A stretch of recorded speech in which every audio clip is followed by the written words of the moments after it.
The responding section essay you write is worth 40% of your WACE exam. Your WACE exam is worth 50% of your overall English ATAR mark. This means the responding section essay you write in your WACE exam makes up 20% of your entire English mark. This essay could well be the most important one you write in high school. And this module, the one you've just started, it's going to show you how to knock it out of the park. Everything you need to easily pass English ATAR. English ATAR made simple. Powered by Saints Coaching.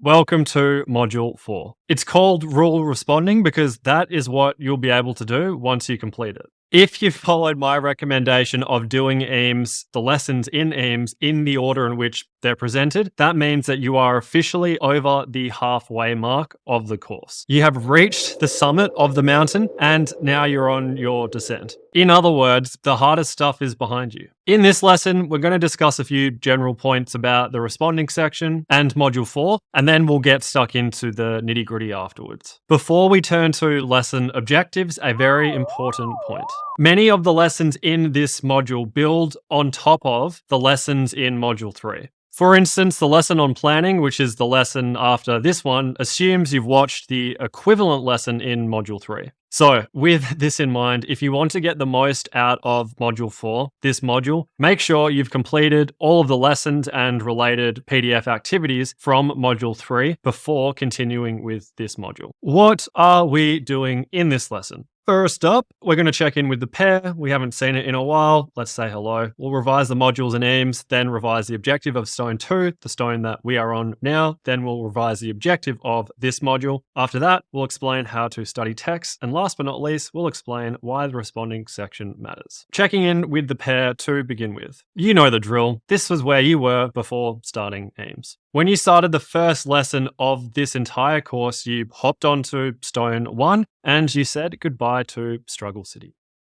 Struggle City doesn't exist anymore. When you started the first lesson of Module 2, you crept back a bit towards the back end of Stone 1. After that, once you started the first lesson of Module 3, you leapt onto Stone number 2. This was a giant leap towards past English ATAR Island. As you know, Module 4 is the second of 3 modules on Stone 2. So while you didn't leap onto a new stone when you started this module, you certainly did creep just a little bit closer to it. Make sure you take that win because it's the culmination of all of these baby steps that will get you over the line onto past English ATAR Island. Hopefully, we know by this stage, each stone in AIMS consists of 1 or more modules. Stone 1, understand the concepts. The first module in that one is change your mind. We've finished that one. The next module on Stone 1 was Module 2, Master the Bibles. That's done. The overarching objective of Stone 1 was to understand the mental skills and key concepts necessary to pass English ATAR. As you know, that was no small feat, but you've done that. Our focus has since been on Stone 2, develop the exam strategy. Stone 2 consists of command comprehending, done and dusted, rule responding, which you've just started, and finally conquer composing, which is the module that comes after this one. You'll be glad to note that the last stone, Stone 3, practice the skills, is the shortest stone in the entire course. It consists of just 1 module, and it's where we'll learn how to use all the info we've learned in this course in a full-length exam. In other words, Module 6, the final module, is where you will learn how to ace the WACE. That is a recap of where we have been in the course and where we're going. Now, a quick reminder of the objective of Stone 2. The whole point of this stone is for us to develop the strategies necessary to complete each section of an English ATAR exam. What about the specific objective of Module 4? Over the next few lessons, we will understand how to complete the responding section of the exam, and then we'll apply that understanding to some practice questions. And that is our check-in with the PEAR. Now, let's discuss how we can study texts so you can answer responding section questions. Plot twist, you've already done it. Remember this information from Module 2? We learned in Module 2 that the practical purpose of that entire module, all of the activities you completed, were as follows. If you complete the activities for each lesson in relation to 2 study texts, by the end of this module, you'll have all the study notes you need for the responding section of the exam. So this is to say, do not start this module until you've completed all the lesson activities in Module 2. Why is it so important to complete the activities in Module 2 before starting Module 4? Well, completing Module 4 without completing the lesson activities in Module 2 is like thinking you're ready to drive on the freeway the first time you drive a car.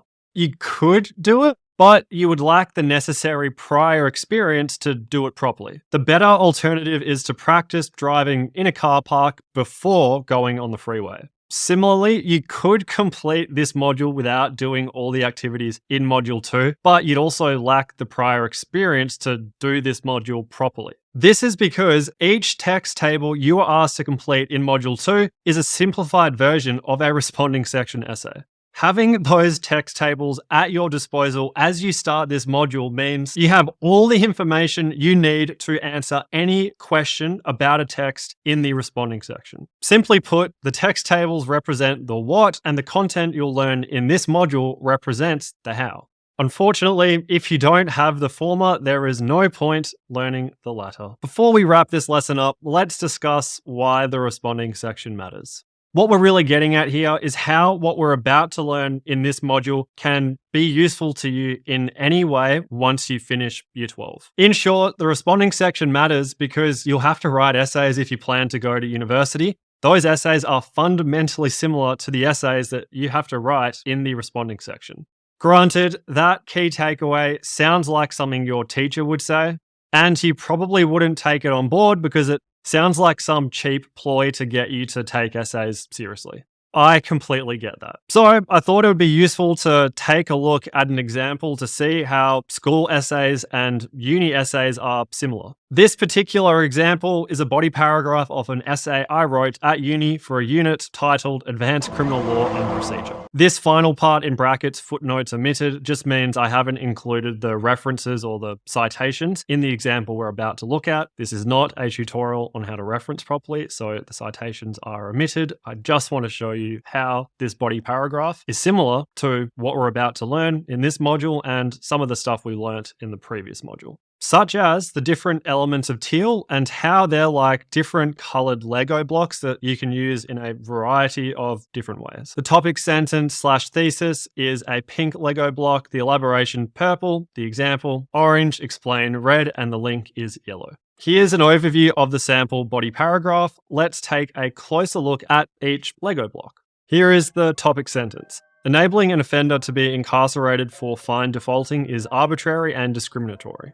The example, by way of example, suppose Ted has been issued a fine of 30 penalty units or $1,500 for driving a motor vehicle while not authorized to do so and is issued a warrant of commitment. His term of imprisonment, determined by dividing the amount owed by the amount prescribed, is 6 days and would cost the state at least $1,800 or $300 per day. In other words, the state is at a net loss by enforcing Ted's fine. Of course, this calculation only considers the financial cost, which must not be a priority by the time a magistrate is enabled to issue a warrant of commitment. There must be some other purpose for incarcerating offenders for non-payment of fines. Here's the next example. Punishment and deterrence are oft-cited purposes of sentencing. The former requires an offender to be punished in a just and appropriate way. Now, the explain. With the introduction of new enforcement instruments such as garnishee orders and work and development permits, it is difficult to imagine even the most flagrant violations of the new act justifying imprisonment. There is also myriad empirical evidence supporting the proposition that incarceration fails to achieve specific deterrence. One of the more shocking findings is that approximately 40% of sentenced prisoners re-offend within 12 months of being released from custody. Finally, we have the link. From these observations, it is clear that warrant of commitments are ineffective mechanisms of deterrence that are financially burdensome and superfluously punitive. Hopefully, you're starting to pick up what I'm putting down here. It is honestly no exaggeration for me to say that I have used what we're about to learn in this module in every single one of the 50 or so essays I've had to write in law school. A majority of those essays got between 75% and 100%. This stuff works, but don't just take my word for it. Liv is an old student of mine, and this is her response to the following question. Definitely being taught how to tackle an essay. Like, I don't know, I look at my assignment briefs, and if it's an essay, it just makes sense. And you just sit down, you take it in like little paragraphs, and it like comes all together. Even like planning an essay, like I don't think I ever did that before you, which sounds so bad, but yeah, planning your essay and then just sitting down and doing it. So that is why the responding section matters. And that is it for this lesson. I'll see you in the next one, which is all about how to plan for a responding section essay. Spoiler alert, it's not the exact same process as the planning steps we learnt in the last module. What process is it? We'll have to wait and see. Until then, keep it simple.